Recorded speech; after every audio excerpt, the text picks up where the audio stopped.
Selamat pagi, melaporkan dari Lombok,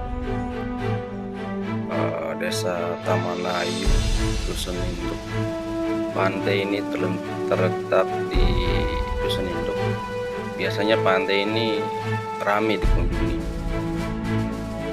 Berhubung hari Minggu ini karena mungkin situasi pandemi, jadi masyarakat agak berkurang mengunjungi.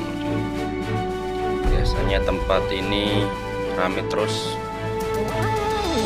pengunjung, ada bersama keluarga, ada yang mancing. Saat ini Pantai Induk masih sepi dan lengang. Mungkin nanti agak sekitar sorean baru dia pengunjung akan sedikit lebih ramai dari biasanya, karena pantai ini sudah abrasinya udah luar biasa, jadi warung-warung ini sudah agak sedikit menepi.